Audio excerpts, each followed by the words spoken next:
வணக்கம். Welcome to கதை திரட்டு audio books. இந்த வீடியோல நம்ம என்ன கதை கேட்க போறோம்னா, கொஞ்சம் நம்புங்களே சிறுகதை. நம்ம சேனலை இதுவரைக்கும் சப்ஸ்கிரைப் பண்ணாதவங்க சப்ஸ்கிரைப் பண்ணுங்க. பக்கத்தில் இருக்கிற பெல் ஐகானை கிளிக் பண்ணி ஆல்ங்கிற ஆப்ஷனை ப்ரெஸ் பண்ணுங்க. ஸோ தட் நான் போடுற கதைகளை உடனுக்குடனே நீங்க கேட்கலாம். இந்த வீடியோக்கு ஒரு லைக் கொடுத்துட்டு கமெண்ட் பாக்ஸை கிளிக் பண்ணா ஹைப்புங்கிற ஆப்ஷன் வரும். ஹைப்புங்கிற ஆப்ஷனை கிளிக் பண்ணி இந்த வீடியோவை ஹைப் பண்ணுங்க. வாங்க கதைக்குள்ள போகலாம். பீச் ஸ்டேஷன் எதிரே அலங்காரமாக அமைந்திருந்த அந்த பேங்கில் போவோரும் வருவோருமாய் கஸ்டமர்கள் கலகலத்து வழிந்தனர். 2 நாட்களின் விடுமுறையின் முடிவில் டிரான்சாக்ஷன் ஏகமாக நடந்து கொண்டிருந்தது. மிஸ்டர் ராகவன், இனிமையான அந்த குரலுக்குரியவளின் கன்னத்தில் பட்டு அசையும் வளையல்களின் அபிநயத்துடன் ஒலித்தது. S here. கவுண்டர் அருகே போய் பாஸ்புக்கை வாங்கி கொண்டவனாய் தேங்க்யூ மேடம் என்ற கனிவுடன் உதிர்த்துவிட்டு திரும்பினேன். பாலியஸ்டர் புடவை வேலையில் குறுக்கிட்டு தொந்தரவு பண்ணாமல் இருக்க ஃபிளீட்ஸை பின் பண்ணியிருந்த அழகு, சோழியின் கீழே மின்னிய இடையின் மென்மையான வண்ணப்பகுதி. Lovely, oh lovely lovely. வெளியே வந்தவன் பஜாஜை ஸ்டார்ட் செய்தேன், மனதில் எழுந்த முடிவை செயலாக்கும் தென்மையுடன். ஏண்டா பழி, உன் யோசனை எல்லாம் எங்க இருக்கு? இப்படி எதையோ பறிகொடுத்தவ மாதிரி ஆழ்ந்த சிந்தனையில மூழ்கிட்டா எப்படி? ஒரு ரெஸ்பான்சிபிள் பப்ளிக் ரிலேஷன் ஆபீசர் இப்படி முழிச்சு கொண்டே தூங்கினால் என்னாவது? சாரி பிரபாகர், சுதாரித்து கொண்டேன். Something wrong with you, tell me. விடமாட்டான் இனிமேல். அட்டையாக ஒட்டி கொண்டவனிடமிருந்து மீள்வது கடினம். மெல்ல எண்ணங்களை கொட்டினேன். ஆமா, ஏண்டா நீ பாட்டுக்கு சொல்லிண்டே போற? அந்த பெண் பெயர் வித்யா. மற்றபடி அட்ரஸ் எல்லாம் நாளைக்கே கொடுக்குறேன். அந்த பேங்கின் மேனேஜர் என் டியர் ஃப்ரெண்டு தான், கவலை விடு. ஆனா அவ உன்னை விரும்புறாளான்னு தெரியாம எங்கேயாவது 1 வே டிராஃபிக்கா இருந்துட போறது. நோனோ, நீ முதல்ல அட்ரஸை கொடுப்பா, பரபரத்தேன் நான். ஓகே. நண்பன் பிரிந்தான். எனக்கு ஒரு காதலி இருக்கின்றாள். 7 ஸ்வரங்களுக்குள் சிரிக்கின்றாள். நிம்மதியாக உறக்க பாடிக்கொண்டே இதயத்தின் சாயலை, அதன் நிழலை பரப்பிக் கொண்டிருந்த வேளையில், ராகவா, மணி 8:30 தெரிஞ்சுக்கோ. சமையல் ஆகலைனாக்கா ஏன் இவ்வளவு நேரம்னு குதிப்ப? சமையலை பண்ணி வச்சுட்டு காத்துட்டு இருந்தா எனக்கு ஒரு காதலி இருக்கிறாள்னு பாட்டு பாடுற. அந்த காதலியை வந்து கொஞ்சம் சாதம் மட்டும் போட்டுட்டு போக சொல்ல. எனக்கு கோவிலுக்கு போகணும், மணி ஆச்சு. ஓடி வந்து டேபிளின் முன் உட்கார்ந்தேன். மாயவரத்திலிருந்து கடுதாசிக்கு மேல் கடுதாசி வந்துண்டே இருக்கு. அவளுக்கு பதில் எழுதணும். உங்க அப்பா என்னடான்னாக்கா காதுல போட்டுக்காம உட்கார்ந்துட்டு இருக்கார். பொண்ணு கல்யாணத்துக்கே கவலைப்படல. ஏதாவது கேட்டா சும்மா தொணப்பாத, என் பொண்ணை தேடிண்டு வந்து பண்ணிண்டு போவாம்பார். உனக்கா கவலைப்பட போறார்? நாளாக நாளாக 1 அடி முன்ன வச்சா 2 அடி பின்ன தள்ளுறது. யாருக்காவது இரக்கம் வேணும். கொண்டவனுக்கே இல்லைனா மற்றவாளுக்கு எங்கே இருந்திருக்கும்? அம்மா ஆரம்பிச்சுட்டாள். முடிக்கிறது இனி என் கையில் தான் இருக்கு. அம்மா ப்ளீஸ் ஹோல்ட் ஆன். கத்திக்கொண்டே எழுந்தேன். அம்மாவுக்கு பொசுக்குன்னு சிரிப்பு வந்து விட்டது. ஏண்டா இன்னைக்கு ஆபீஸுக்கு போகல? இல்லம்மா, நான் ஒன்று கேட்க வந்தா நீ ஒன்று சொல்றியே. சொல்லு. கோவிலுக்கு மெதுவா போய்க்கலாம், சாமி எங்கேயும் போயிட மாட்டார். உட்கார்ந்து விட்டாள் அம்மா. அம்மா. அம்மா அம்மான்னா எப்படி? விஷயத்துக்கு வா. அவளுக்கு புரிந்து விட்டது. வாழ்க்கையை, அதன் துளிகளை அனுபவித்தவளாயிற்றே. காற்றின் சாயல் அவளுக்கு தெரியாதா என்ன? Coming to the point. அப்பப்பா, கொஞ்சம் இங்கிலீஷை மூட்டை கட்டி வச்சுட்டு லைன்ல வா. பெயர் வித்யா, வயது 20, 5 அடி 6 அங்குலம் உயரம், நல்ல சிவப்பு, பின்னல் நீளம் 2 அடி. ஒரிஜினலா டூப்ளிகேட்டா தெரியாது. காதில் வளையம், கழுத்துல செயின், பேங்க்ல வேலை, சம்பளம் தெரியாது. அப்பா சுப்பிரமணியம், அம்மா ஜானகி. தொடர்பு கொள்ள வேண்டிய முகவரி என்ற விலாசத்தை விவரமாக கூறினேன். டேய், கொஞ்சம் நிறுத்தேண்டா, உன் வேகம் எனக்கு தாக்கு பிடிக்காதப்பா. அம்மா, இந்த பெண்ணை தான் டிடிங் டிடிங். மேற்கொண்டு தொடர்பு கொள்ள வேண்டியது அம்மா பொறுப்பு.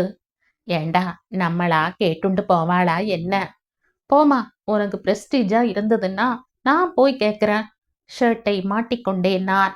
டேய் நீ போனாலும் போவ, நானே இன்னைக்கு போயிட்டு வரேன், நாள் நன்னா இருக்கு என்ற அம்மா அட்ரஸை வாங்கி கொண்டவளாய், பளிச்சென்று நல்ல பட்டு புடவையாக பிரித்து உடுத்தி கொண்டவளாய், கையில் ஒரு நல்ல பிளாஸ்டிக் பையும் பர்சையும் எடுத்துக்கொண்டவள் ஞாபகமாக குருவாயூரப்பன் படத்திலிருந்து ஜாதி சரத்தையும் எடுத்துக்கொண்டு கிளம்பிவிட்டாள்.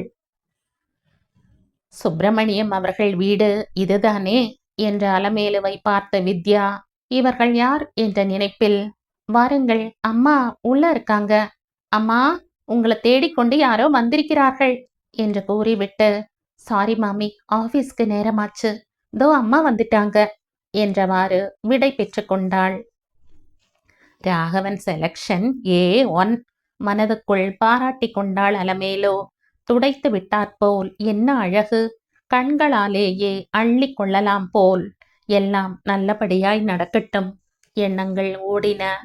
உள்ளே இருந்து பெண்ணின் தாயார் பெண்ணை போலவே பளிச்சென்னு மாசு மறுவில்லாமல் குற்றம் குறை இல்லாத இதயத்தின் கண்ணாடியாய் அம்மனை போல வந்தாள்.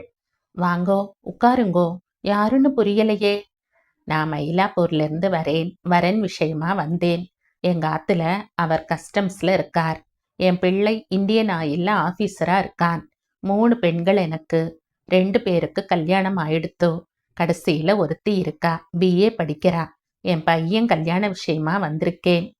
வித்யாவின் அம்மா சட்டென்று, கல்யாண விஷயமா இவர்கள் பேச வந்திருக்கிறார்கள் என்று புரிந்து கொண்டவளாய், உட்காருங்கோ என்றவளாய் மின் விசிறியை சுழல விட்டவள் வினாடியில் டம்ளர் நிறைய எலுமிச்சம்பழ சாறு கொண்ட கண்ணாடி டம்ளரை தட்டில் கொண்டு வந்து நீட்டினாள்.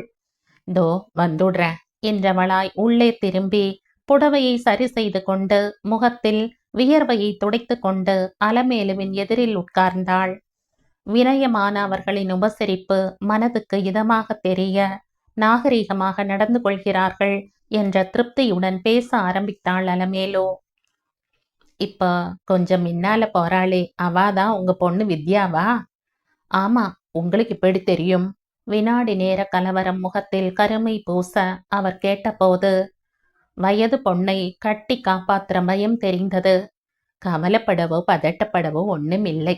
என் பிள்ளை உங்க பெண் வேலை பண்ணும் பேங்கின் ரெகுலர் கஸ்டமர். அவனுக்காக இந்த வருடம் வரன் பார்த்து முடித்துவிட வேண்டும் என்று எங்களவர் முடிவெடுக்க பெண் பார்க்க துவங்குவதாக அவனிடம் சொன்னேன். முதலில் பிடி கொடுத்து பேசாதவன் பின்னர் ஜாதகங்கள் வர ஆரம்பிக்கவே தன் மனசில் வித்யாவை நினைத்திருப்பதாக சொன்னான். அவன் மனம் விட்டு பேசியதில் நான் நேரே இங்கே வந்தேன். பிள்ளையாத்துக்காராளே பெண் கேட்டு வந்திருக்காளேன்னு நினைக்க வேண்டாம். என் பையன் தங்கமானவன். எங்களுக்கு மயிலாப்பூரில் வீடு இருக்கு. சின்னவள் கல்யாணத்துக்கு இன்னும் 2 வருடம் போகணும். நகையெல்லாம் பண்ணி வச்சுட்டேன். முதல்ல ஆத்துக்கு மாட்டு பெண் வரணும். எனக்கு பொண்ணை ரொம்ப பிடிச்சிருக்கு. என் பிள்ளை சொன்னான்னு வந்திருக்கேன். நாங்களும் ஸ்மார்த்தாதான், தஞ்சாவூர் பக்கம். தெக்கத்திக்காரன்னு பயப்பட வேண்டாம். ஒரு சிலர் தஞ்சாவூர்காராள்னு பின் வாங்கறா. மற்றபடி வித்யாவுக்கு நான் வரது எதுவுமே தெரியாது. நீங்க அவளை தப்பா நினைக்காதீங்கோ. ஜாதகம் கொண்டு வந்திருக்கேன், தரட்டுமா? காவிரி தண்ணீராய் பிரவாகமாய் தடையின்றி பேசி முடித்தாள் அலமேலோ. உங்க பிள்ளையோட ஜாதகத்தை கொடுங்கோ, நானும் வித்யாவின் ஜாதகத்தை தரேன். பகவான் அனுகிரகம் இருந்தா நடக்கட்டும். மஞ்சள் தடவிய ஜாதகம், வெற்றிலை, மஞ்சள், பூ, பழம் தந்து குங்குமம் கொடுத்து அனுப்பி வைத்தாள் வித்யாவின் தாய். அதற்கு மேல் என்ன பேசுவது? மேலும் பேசிக்கொண்டு போவதும் பாந்தம் இல்லாமல் தெரியவே அலமு விடை பெற்று கொண்டாள். வீடும் வாசலும் காரியமும் நறுவிசாகவே தெரியவே அம்மாவை போல பெண்ணும் இருப்பாள் என்று திருப்தியுடன் வீடு திரும்பினாள் அலமு. ராகவன் அலமுவை தூக்கி தட்டா மாலையே சுற்றிவிட்டான். விடுடா, வயசாயிடுத்து, தலையை சுத்துறதுடா என்று அவள் கத்த, டேய் நாளைக்கு கல்யாணம் ஆகட்டும், வித்யாவை தூக்கிண்டு சுத்துடா என்று புவனா கேலி பண்ண வீடு திருவிழா கோலம் பூண்டது. பிள்ளையாரப்பா, ஜாதகம் சேரணுமே. அலமு உடனே பிள்ளையாரை கெட்டியாக பிடித்து கொள்ள பிரபாகரிடம் அம்மா போயிட்டு வந்த விஷயத்தை சொல்லிவிட்டு, நான் என்ன செய்தி வருமோ என்ற பயத்துடன் மனதுக்குள் தினம் பரபரத்து கொண்டிருந்தேன். டேய் பிரபா, உன் டியர் ஃப்ரெண்ட், அதான் அந்த பேங்க் மேனேஜர், என்னையா சொல்றான்? வித்யா வீட்ல இருந்து எந்த நியூஸும் இல்லையே. ஓடி போகாமல் நகர்ந்த 10 நாட்களையும் மெல்ல பிடித்து தள்ளினேன் நான். ஜாதகம் சேர்ந்து விட்டது. அம்மாவுக்கு பரம திருப்தி. அந்த ஞாயிற்றுக்கிழமை நேரே அவர்கள் வீட்டிற்கே போய்விடலாம் என்றபோது பிரபாகர் வந்தான். அவன் முகம் தொங்கிப் போயிருந்தது. வயிற்றில் சுரீர் என்றது. என்னடா? வீடுடா, பெரிய ரதின்னு ஏக கர்வம். அழகு இருந்தா போருமா? பிள்ளை வீட்டுக்காரா பையனுக்கு தானா பெண் தேடி வீட்டுக்கு வந்தா? காரணம் இல்லாமலா வருவா? ஏதாவது பையனுக்கு ஒச்சம் இருக்கும். இந்த காலத்துல யார நம்புறது? ரிஸ்க் எடுத்துக்கிறதுக்கு பயமா இருக்கு. ரெண்டாவதா எங்க பொண்ணுக்கு இந்த வருஷம் கல்யாணம் பண்றதா இல்லைன்னு சொன்னாலாம் அவ அம்மா. பெருத்த இடியாக இறங்கிய அவன் பேச்சில் அப்படியே நின்று விட்டேன் நான். வித்யா, உன்னை பார்த்த அன்னியிலிருந்து நான் வளர்த்த நினைவுகள் அத்தனையையும் வினாடியில பஸ்மமாக்கிட்டீயே. ப்ளீஸ் எங்களை புரிஞ்சு கொள்ளுங்க. எங்க அம்மா ரொம்ப நல்லவ. எனக்கு எந்த வியாதியும் இல்லை, எந்த குறையும் இல்லை. எந்த டாக்டர் கிட்ட வேணாலும் செக்கப்புக்கு வரேன். கொஞ்சம் நம்புங்களேன் எங்களை. புலம்ப ஆரம்பித்தேன். மனம் ஓவென ஓங்கரித்து முழக்கி ஆர்ப்பரித்தது. விடுடா ராஜா, அவளுக்கு உன்னை கல்யாணம் பண்ணிக்க கொடுப்பேனே இல்லை.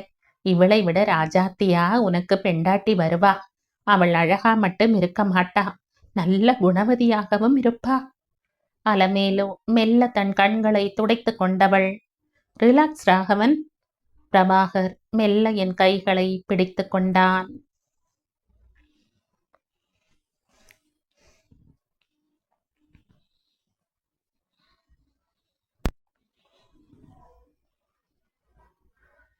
இதோடு இந்த கதை முடியுது.